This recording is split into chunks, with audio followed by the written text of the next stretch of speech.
Nature మంత్రాలో actually డయాబెటిస్‌కి సంబంధించిన స్పెషలిస్టులు అని జెప్పొచ్చు. ఎందుకంటే మేము పక్కాగా రిపోర్ట్‌లతో సహా మేము మాట్లాడబోతున్నాం. చూయించబోతున్నాం గూడా. హలీమా మీరు జూడండి ఫాస్టింగ్ షుగర్ ఆమెది 401 ఉంది. ఇప్పుడు 90కొచ్చింది. సో, ఎట్లా సాధ్యమైంది? మాట్లాడదాం. సార్ ఏంటి సార్ ఇంత మొత్తం రివర్స్ అయిపోతదా? రివర్స్ అవ్వడం అనేది చాలా ఈజీ. అందరూ ఏం చెప్తారంటే రివర్స్ కాదు, కాదు, కాదు, కాదు అంటే అందరికి కాదు అంటున్నారిక. కానీ ఎందుకు కాదు?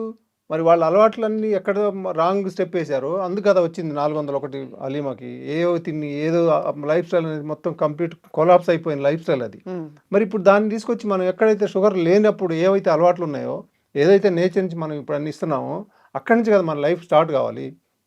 దాన్ని తీసుకొస్తున్నాం మనం. ఓకే. దానికి ఎప్పుడైతే తీసుకొస్తున్నామో సడెన్‌గా ఎంత ఉన్నా కూడా టక్కుమని పడిపోతుంది షుగరు. అచ్చా! ఓకే. అంటే మనకి అది రివర్స్ కాదనేది అది అంత అదే, నమ్మడానికి లేదండి అదే అది. సార్ షుగర్ ఆ! ఒస్తే ఇక పోదు అంటారు ఆ! జనరల్లీ. అవును. పోతది. అదే మనకి ఎక్కడ లోపం జరిగిందో అక్కడి నుంచి మనం తీసుకొచ్చినప్పుడు ఇంకెందుకు తగ్గదది?